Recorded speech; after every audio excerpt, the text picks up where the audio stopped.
ध्यान की अवस्था का मतलब है कि अगर आप यहाँ बैठे हैं तो आपका मन वहाँ है, आपका शरीर यहाँ है।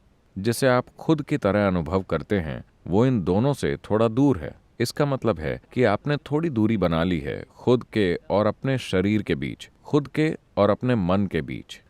समस्याएं सिर्फ दो ही हैं। आपके जीवन में दो तरह के दुख हैं, शारीरिक और मानसिक। क्या आप किसी और तरह का दुख जानती हैं? नहीं।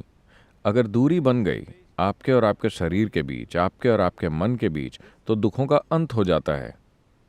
एक बार जब दुखों का कोई डर नहीं रह जाता, यानी चाहे जो भी हो जाए मैं ऐसा ही रहूंगा, एक बार जब आपके भीतर ये भरोसा होता है, तब आप जीवन में पूरे जोश के साथ आगे बढ़ेंगे। चाहे वो क्रिएटिविटी हो या इंडस्ट्री या बिजनेस या जिस भी तरह का जीवन हो, आप पूरे जोश के साथ आगे बढ़ेंगे।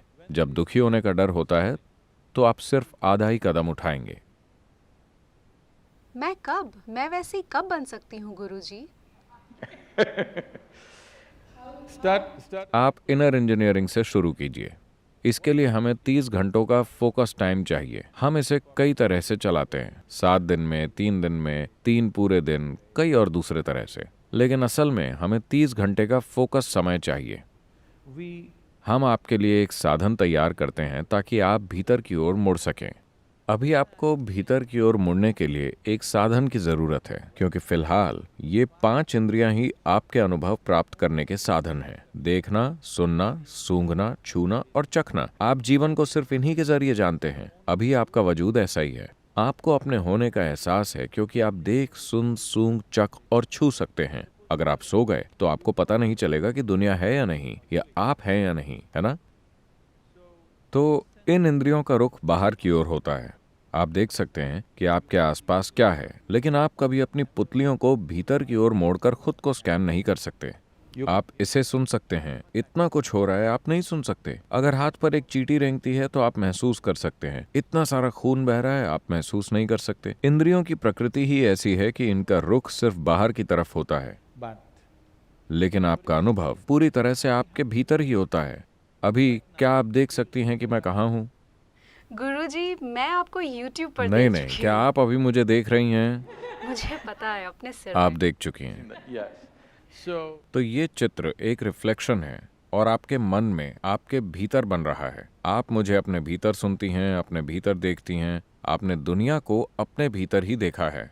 देखने, सुनने, चखने या छूने का कोई भी अनुभव कभी आपके बाहर नहीं हुआ। ये सब आपके भीतर ही होता है, कभी आपके बाहर नहीं होता। या दूसरे शब्दों में, जीवन का सारा अनुभव भीतर से ही पैदा हो रहा है। जब जीवन का सारा अनुभव भीतर ही पैदा हो रहा है, तो कम से कम आपके भीतर जो हो रहा है उसे तो वैसा होना चाहिए जैसा आप चाहती हैं, है ना? बिल्कुल। दुनिया का शोर शराबा आपके मुताबिक नहीं होगा, क्योंकि हम सब ने मिलकर इसे बनाया है। थोड़ा बहुत मेरे मुताबिक होगा, थोड़ा आपके मुताबिक और थोड़ा किसी और के मुताबिक, ये ठीक है। लेकिन ये शांति मेरे अनुसार है, क्योंकि ये एक आंतरिक चीज है। आपके भीतर जो होता है उसे 100% आपके अनुसार होना चाहिए, किसी दूसरे के अनुसार नहीं। बाहर जो होता है उसमें सबकी हिस्सेदारी होती है। लेकिन यही सबसे मुश्किल काम है, ऐसा हो पाना कि... ये मुश्किल नहीं है।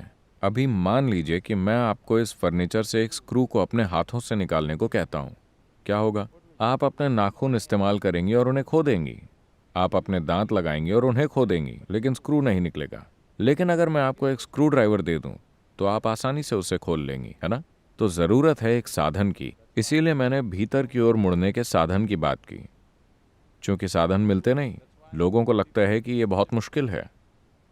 तो इनर इंजीनियरिंग एक साधन है। ये कोई शिक्षा नहीं है, कोई फिलॉसफी नहीं है, कोई विचारधारा या विश्वास की चीज नहीं है। ये बस एक साधन है जिसे आप इस्तेमाल करना सीखते हैं।